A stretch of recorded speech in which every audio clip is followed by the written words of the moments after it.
So there is good progress on that score as well. In the context of the habitat, especially in eastern Ladakh, in the last 2 years, we have close to 55,000 troops for whom the habitat has been completed.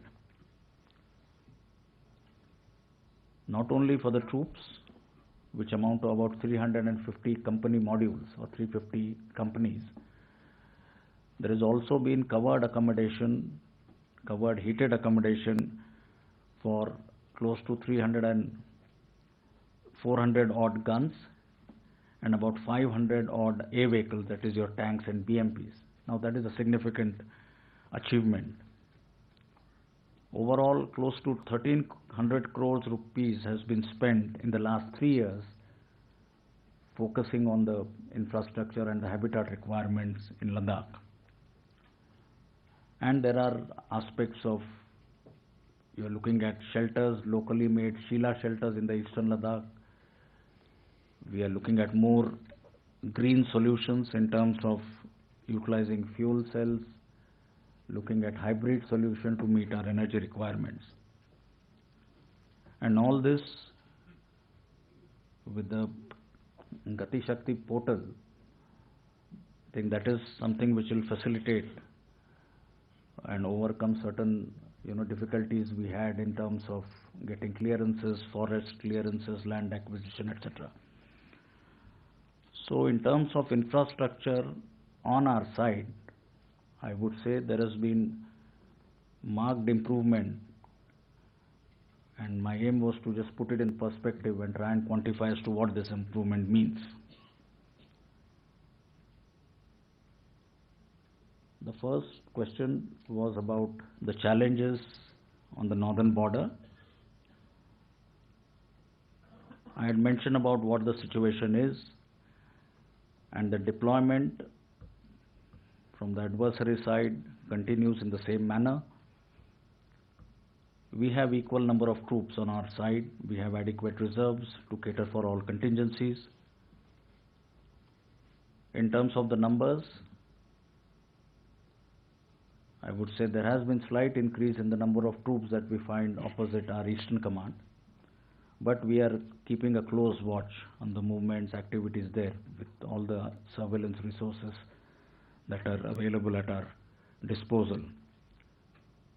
In the winter posture, that is during the ongoing period, some modification to our deployments have been done, but ensuring you have adequate forces, adequate reserves. You referred to the challenges. I was alluding to the challenges of weather, challenges of infrastructure, but in close synergy with all the stakeholders, be it the civil administration, importantly the Air Force. I think we've been able to synergize and integrate our resources and effort and maintain the level of preparedness that is desired. The last question was pertaining to the niche technologies and how do you strike a balance between the legacy systems and the new technology.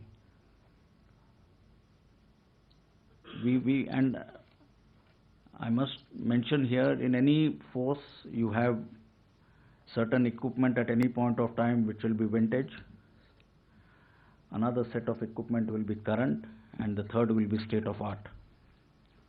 In our current profile as they stand today, I would say it is about 45% vintage, 41% current, and about 12 to 15% state of the art.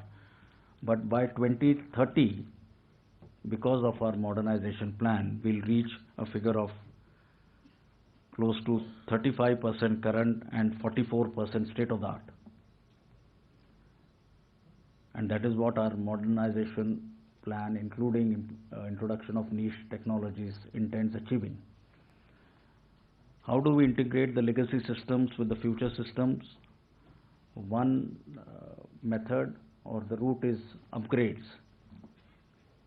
So in our existing tanks, in our existing artillery gun systems, existing electronic warfare systems.